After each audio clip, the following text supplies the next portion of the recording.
What if I told you that God and the devil made a wager?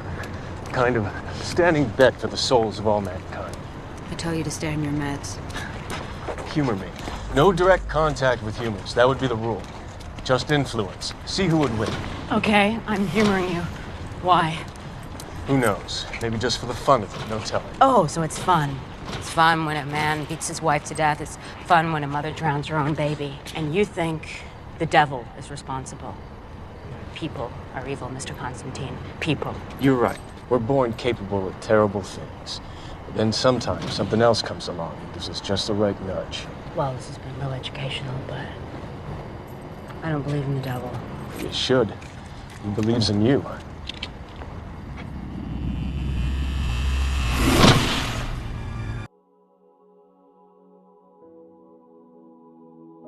Namaste. The divine in me honors the divine in you. Welcome to Cafe Stimulate. Thanks for stopping by and having coffee with me today. Today, I have a little message for you, and I hope it goes over well. And I got this idea from this message because I was watching a short, and it was on a movie with Keanu Reeves in it, and it was called Constantine. And he was explaining to the lady about, devils and how the devil, this is from the movie, saying that because, devil and God is not, making, deals like that. And so he was like, well, what if I told you that the devil and God made a deal about human souls? And she was just like, she wasn't believing of it, okay? She was just like, no, I just believe that people are evil and people do evil things.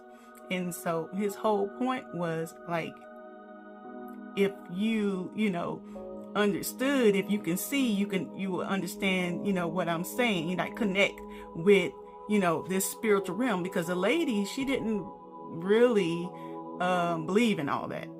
And then he lit like some kind of a match, and then she was able to see the devils. So he was trying to help her to see, and he asked her a question, and he was just like, well, why don't you believe? Because he believes in you. And that got me to thinking, and I was like, this is from my perspective. I don't believe in the devil. Why? And I don't believe in the devil because wherever you put your attention at, that's where, your energy goes, wherever your attention flows, that's where your energy goes. And I don't put my belief in the devil because I put my belief in source. I put all my belief in God and what he can do for, through me, actually. And so as far as the devil, I treat him like anybody else that I don't F with, like it don't exist. Okay? So I, hope you think about this, because I don't ever try to push anything on anybody. It's just an idea. It's just, a seed. Okay? And that was one limiting belief. The devil is a limiting belief that I've learned to release. And since I've done that, that is one of the most freeing things. I'm like, I'm fine with that. I don't think about the devil and, what the devil does. It's just like, he's probably like one of those haters that hang around, which is probably always hanging around in your business, always snooping, it's always around, but your focus ain't on that. You have a much bigger purpose. You got things that you need to do in life, and focusing on something, that, it's there, fine, it could be or whatever, but it's not your thing to worry about. You actually have more things going on in your life to actually put your energy and focus in than a devil. And only reason why I'm bringing this up is because for me, removing myself from religion, I've actually seen people who just allowed themselves to be, torn down by an invisible devil. Now, I've heard the saying, it says the greatest illusion that the devil ever casted that he didn't exist. Sometimes it's better off for some people if they believe that he didn't exist. And even though you know about it and you know the story, don't invest, too much of your time in what it is and what it's doing. And also, long time ago, I was reading something about like how you shouldn't like invest yourself like in things like, people demonology and things like that, or the devil, like, because you're actually conjuring up those spirits by saying their names and, keeping them close to you, even if you lie on it. Well, it was the devil who did it. And the devil was like, what? I didn't, why you lying on me? But now that I'm here, you know what I'm saying? So it's probably best, just like I said, I'm just laying it out there, that you actually just leave the devil alone, okay? You keep him clear away from you, and whatever he do, you just know that God always cover you. So that's another thing. If you're truly secure in God and what he is doing for you and what he's doing in your life, it's like, why should you worry about anything else? Yeah, things are going to happen. Yeah, things are in situations and evil people are going to come about. But if you look in the past of what God has always done for you and how he's always brought you through, just, sit back and relax like somebody is, who's being taken care of. And that's another thing about, being in such a deep and close relationship with God.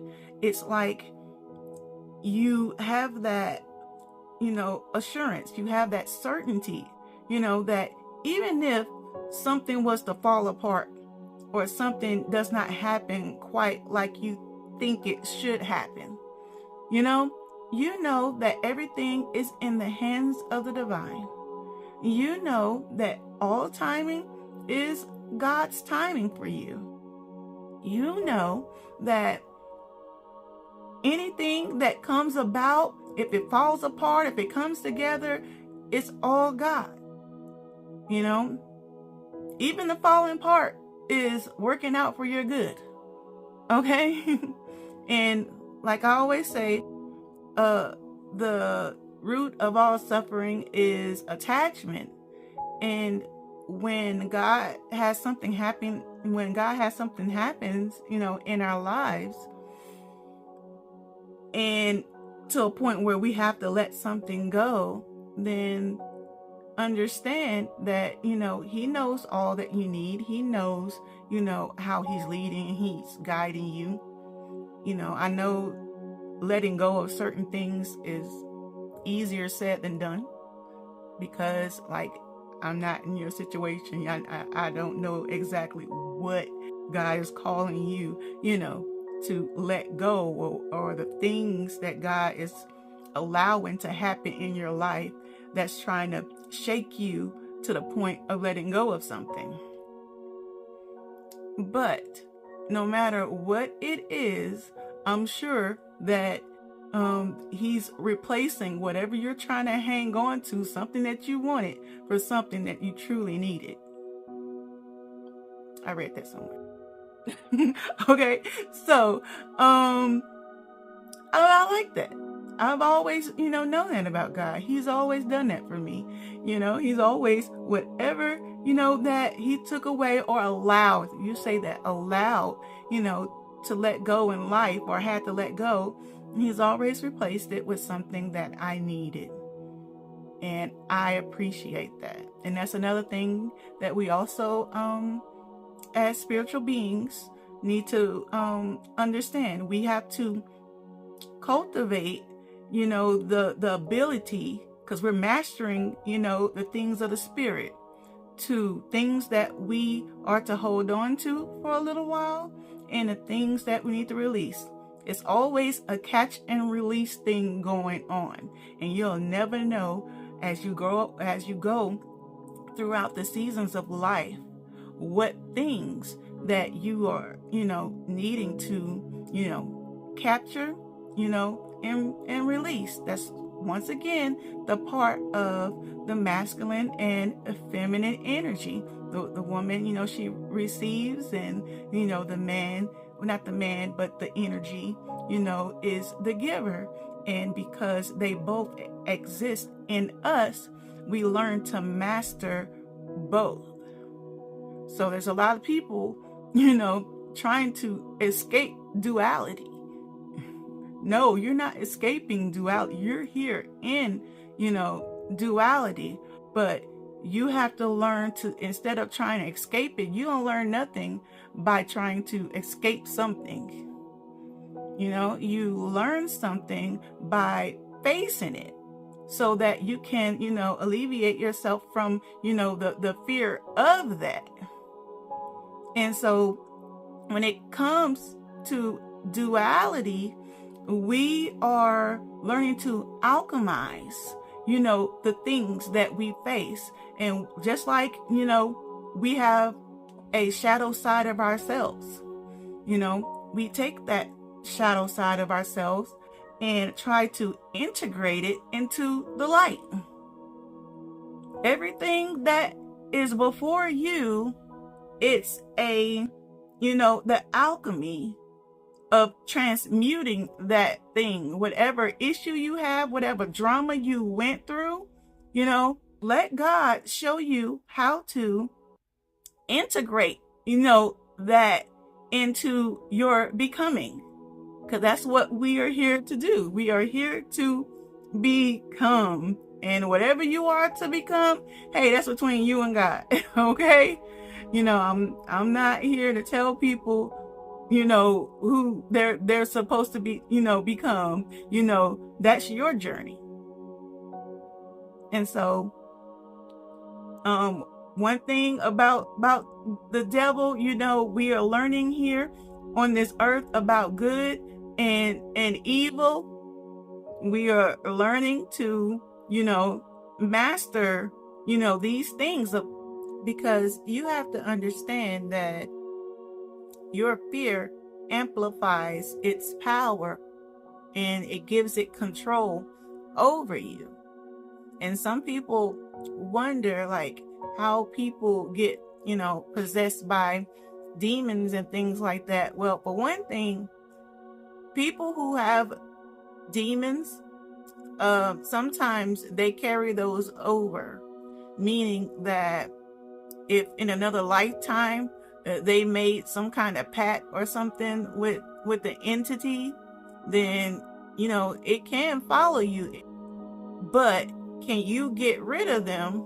Yes, you can. But it takes you the polarity of becoming the opposite of what it is. That means if a demon is of low frequency, that means you have to become of high frequency to get rid of it. You have to teach it to fear you. Just like the story when Jesus told the disciples to go into the house and cast out the demons.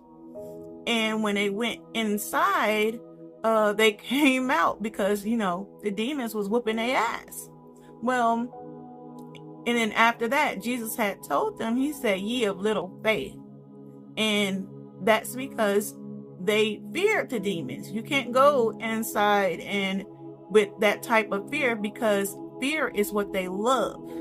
That's why you have to be the opposite of fear. You have to be strong. You have to be courageous. You have to be brave.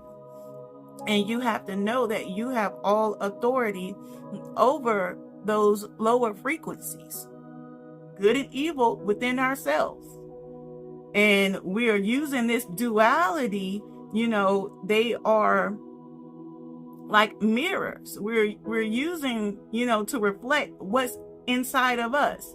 If you come against somebody that's evil, then when you two clash together, and at the end of that clashing together, you find out about you what's real. Like, let's say that you were a nice person or whatever, and so you clashed with an evil person. And today we talk about narcissism and things like that, and the empath and all those type of things.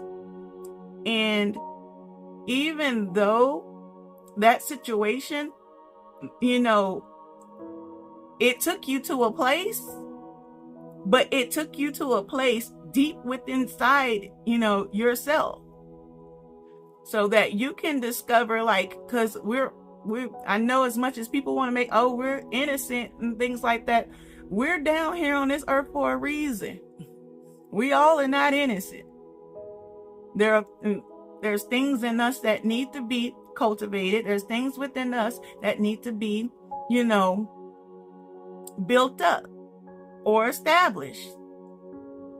And so whatever you are going through, it's just like there wasn't an example of a lady or a guy. They've done this experiment like many times, where they take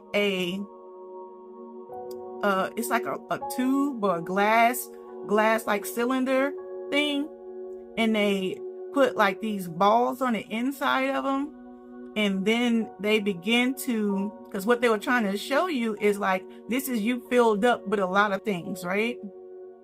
And so they added the water in, and as they add the water in, the balls started to bubble up to the top, and the water pressure became so much that the balls started bubbling out of the cylinder thing. And that's just like the issues that we face. It's not until we face those issues, until we face those evils, that that things that are deep down within us begin to bubble out. I said this before about the crucible and how it's a pot, a boiling pot used to purify gold.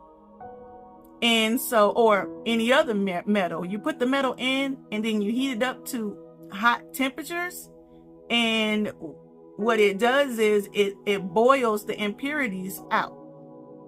So at the end, you will have a pure metal.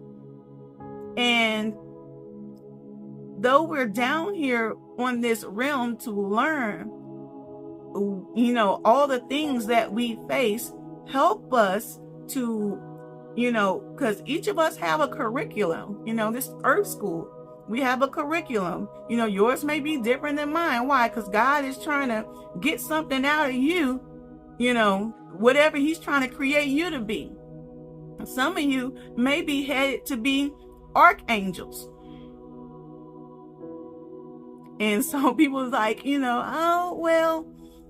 everybody, to be truthful, everybody is on this earth are these potential, angels to be. And pretty much all they are people that's, dedicated to God. They've learned the realm, and then they've ascended. They mastered themselves, and mastered their connection, or created a beautiful, loving connection with God, and ascended. And then when they ascend, you choose to do with your freedom what you want to do. But if you actually want to have your help, you say, okay, I want to give help to those down in the realm. Some stay up there and do it from above, and some like, hey, I want to go down in the trenches. Okay, you can choose your freedom to do what you like, but the ones that turn away from being helpers, they don't get that freedom to just roam around, and or that freedom to be, they are in that more locked in, closed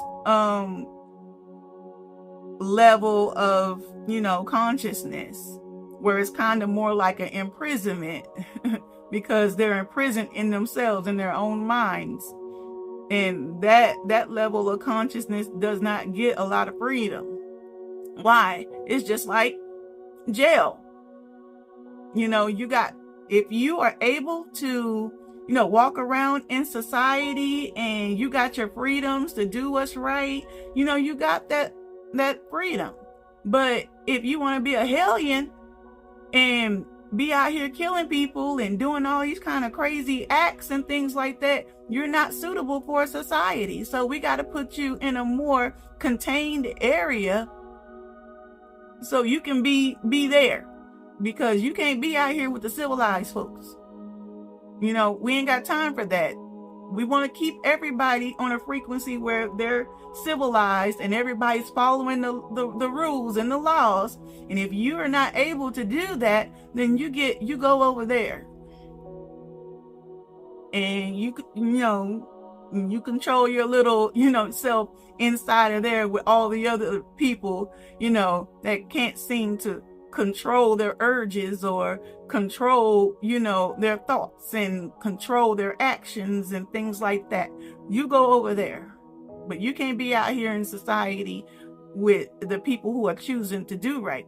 That's the same thing in heaven, same thing in the realm. They lock those frequencies away over there. You stay over there. And that's the reason why we don't F with them. Okay? We don't F with them because, they what they call can't get rights. So same, this is the devil. I don't F with the devil. Why? Because he can't get right.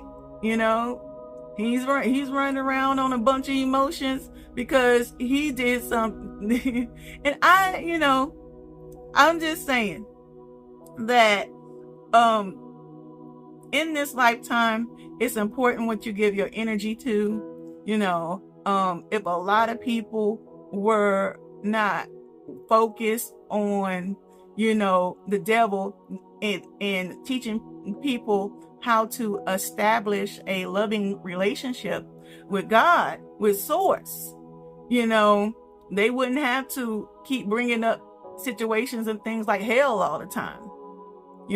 I got away from that because I really started to understand that it was like this fear mongering, like putting fear into people. First of all, if God is telling us not to fear and giving us reasons, I'm shaking the table. If God is telling us not to fear, why? That is not the emotion, the frequency that you ever want to be on for doing anything. He's telling you not to fear. But if God is with you, if God lives in you, look, fear don't live here. Okay? It just doesn't. And so fear-mongering people to heaven is not the way. I tell you this, I remember this, I was 14, and I remember when I got saved, and it was at a play called Heaven's Gates and Hell's Flames. Yeah, anybody remember that? Heaven's Gates and Hell's Flames. And there's a bunch. It's a play. They was telling a story, and then next thing you know, somebody dies. Then boom, a devil jumps out, and he just starts snatching and pulling people, and people are, and they flickering the lights on and off, and people are scared as hell, like, oh my God, the devil just got them. They was in the midst of their life and it took them away. And so, yeah, believe it or not, at 14, I saw something like that and I was like, yeah, gonna give my life to the Lord. You know? And it's sad because people don't see the error or wrong in that. It is very wrong because that's not how we want to give ourselves to God. You don't never want to give yourself to God in a state of fear, because God ain't looking on this earth as you find out that you are a close relationship with God. You want to give yourself to God with love. You want him to say, that's kind of a scary thing. That's almost like one of those, those marriages where they be trying to put them arranged marriages. And you don't really know what you're getting. And you look and you're like, oh my gosh, and the woman is like crying because, she has to marry this guy and she's in fear. And she's like, I don't even know this guy. It's kind of like that. You don't want to be in a situation like that, like you're in an arranged marriage with God. And that's the reason why a lot of people don't have a real true connection with God, because they was brought to God in fear and instead of love. They kind of taught us about the love of God like an after thing, after they scared us half to death, about going to hell. And to be truthful about everything, hell is not even mentioned that much, in the Bible or whatever. It's not even, but people are still projecting it like it's like the focus. And it is not. The focus is love.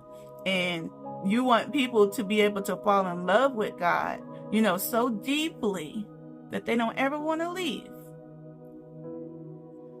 And that's how I feel about the devil, I don't want to get so much of my focus on what the devil and what the devil is doing that I don't keep my, my love and my focus on what God has done for me and how God has come through for me.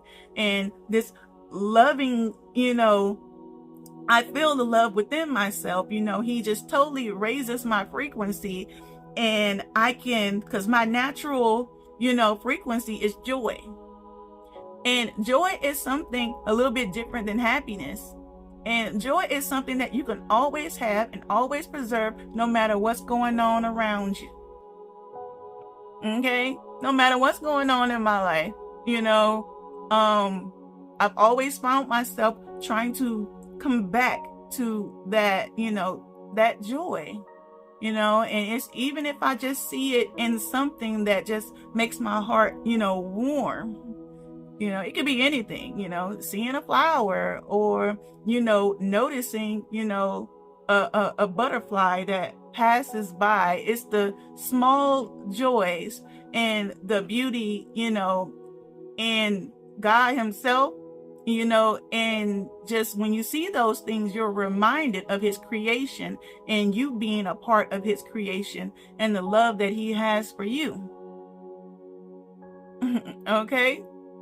So, as you go on, throughout your day, think about that. And if you've been one of those people that been so caught up in the devil and wrapped up and he's really intertwined in your mind and things like that, let him go. This is the season to let the devil go. Okay? This is the season to let the devil go.